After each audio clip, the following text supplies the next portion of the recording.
Hey, folks, this is October 15, Thursday, and this is the Daily Word in the Crisis. This is one I almost decided not to do, but there's some things I just can't let go of right now. I'm frightened for our country. 1 Timothy 4:1 says, "But the Spirit explicitly says that in later times some will fall away from the faith, paying attention to deceitful spirits and doctrines of demons." Verse 2, "By means of the hypocrisy of liars, seared in their own conscience as with a branding iron." Well, the apostle was speaking of a different kind of deception than I'm talking about that was prevalent in his own day, but what he said applies to today's different situation just as readily. Tuesday, I flew home from Charlotte, North Carolina, after spending Monday recording a series of teachings on prophetic ministry with Jeremiah Johnson. If you haven't flown anywhere recently, then you've not been exposed to the absurdity of what's going on. First, mounting science tells us that masks essentially do nothing to shield us from the aerosols that would spread the virus. They stop the larger drops that immediately fall to the floor, but they fail to stop the small aerosols that actually linger in the air and that actually carry the virus.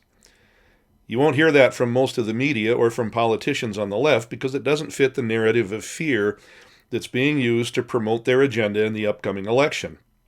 So you go to the airport, and you have to wear a mask as you go through security and in the waiting area as you wait to board your flight. You're expected to socially distance while standing in lines, supposedly to prevent spreading the virus. And then you get on the train to take you to your concourse where your departure gate is.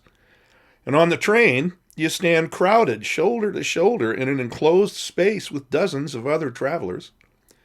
And of course, when you get to the gate area, no one keeps those distances in spite of markings on the floor that are supposed to tell you where to stand. Meanwhile, as you wait, every seat in the waiting area is filled. People are standing shoulder to shoulder in a crowded area. Then as you line up to pass the check-in at the gate, you're again expected to socially distance, which of course no one does. When you get on the plane, you sit elbow to elbow with two other passengers in your row, while the rows both behind and before you are likewise filled. But you're expected to wear that mask for the full duration of the flight and later for the entire time that you're in the airport after you land. By that time, your mask has begun to develop an odor. Now think about the absurdity of all this. When was the last time you heard a news report of dozens or hundreds of people getting COVID-19 in an airport or on an airplane? Never? But you will hear the president accused by the left of being irresponsible for holding mass rallies, or for not wearing a mask at the microphone on the platform, for touting his rapid recovery and robust health following a positive test for COVID. And of course, churches aren't supposed to meet. All that close proximity is dangerous, right?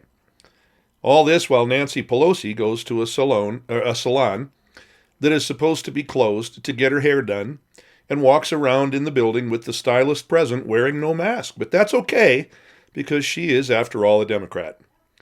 No, I'm not above a bit of sarcasm. The strategy is to paint the president as uncaring and careless, while the left and the Democrats are the ones truly responsible and concerned for our health and well-being. But it's a lie. It's a manipulation of the fears we've been fed for many months now. It's not about concern for our well-being. It's about the quest for power and a certain desperation to get Donald Trump out of office, pure and simple. Even if the shutdown costs you your job or your business, they don't truly care so long as it puts them in the places of power. Yes, a number of the president's associates tested positive for the virus, and the media loudly trumpeted that, playing up the narrative that the president behaved irresponsibly. But did you notice the very quiet reports that those infected suffered only very mild symptoms, light cough, headache, brief fever? It wasn't widely reported because it didn't fit the narrative of distortions designed to paint the president in a negative light. It didn't fit the narrative designed to keep you full of fear and therefore easily manipulated. In my own church, I can remember flu seasons when fully 30% of the congregation was absent due to the flu. Whole families had it, and it wasn't pretty. Older, more vulnerable people and people with underlying conditions died back then too. But we didn't shut down the nation. We didn't mandate the wearing of we didn't mandate the wearing of masks. Mostly we suffered a few days at home while we got over it. During this current COVID pandemic, plandemic, scamdemic, whatever you want to call it, we've kept our church open for worship and never closed, regardless of what the governor had decreed. We don't impose restrictions on numbers, and we don't enforce the mask mandate. All these months later, by contrast to any other season of contagious illness, we still have not seen a single case of COVID among our membership, and I know that we won't. You've probably heard the reports of rising numbers of positive tests for COVID. A lot of those are valid, of course. We've been testing millions more people. But have you noticed what is not loudly or widely reported? That the death rate has dramatically decreased? Is this because of better treatment? I don't think so. Because we've not seen a corresponding increase in hospitalizations. Of course, in some places, they're setting up extra hospital space because of the rise in positive tests.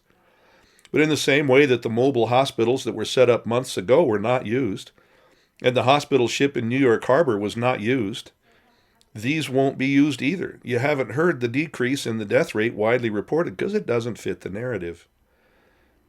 If the left can keep the economy locked down based in all these distortions and selective reporting, they can continue to blame Donald Trump for the troubles in the run-up to the election.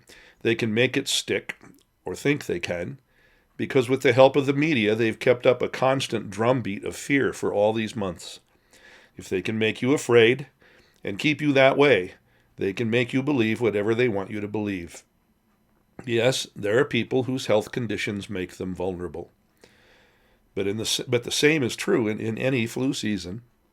More and more top scientists are beginning to point out how wrong all these shutdowns have been. They say it only prolongs the inevitable while preventing nothing. They point out that the economic impact results in suicides, domestic violence, dramatic increases in child abuse, and even malnutrition in children due to the poverty brought on by job losses and more. All added up, it's not worth it. I was born in 1951, and I've never lived through a season like this when I've felt so lied to, so manipulated, and so in danger of losing the freedoms I've enjoyed and taken for granted all my life. I'm not afraid of the virus. I'm afraid of what will happen to our freedoms and to the economy that feeds the people I love if this election goes the wrong way. And that doesn't begin to address the drive on the part of the progressive left and, yes, Democratic governors and mayors to suppress and destroy the influence of the evangelical Christian church. Now here's the prophetic part of all this. Deep in my gut, I believe there are masses of people who have been intimidated into concealing their intent to vote for Donald Trump because of the vicious and hateful reactions they get. I think millions of people are growing more and more angry by the day. I'm stopping short of prophesying a Trump victory, although I feel in my gut it will happen. Too often, people take the words of prophets in a situation like this as a reason to get complacent, and we must not allow that to happen this time. The president's re-election is not a certainty unless we pray and vote. Do it. If you didn't do it last time, do it now. Well, I'll finish with 2 Timothy chapter 3, beginning at verse 1. It reads like this: "But realize this, that in the last days difficult times will come. For men will be lovers of self, lovers of money, boastful, arrogant, revilers, disobedient to parents, ungrateful, unholy, unloving, irreconcilable, malicious gossips, without self-control, brutal, haters of good, treacherous, reckless, conceited, lovers of pleasure rather than lovers of God, holding to a form of godliness, although they've denied its power. Avoid such men as these." God bless you all. Pray, pray, pray, pray.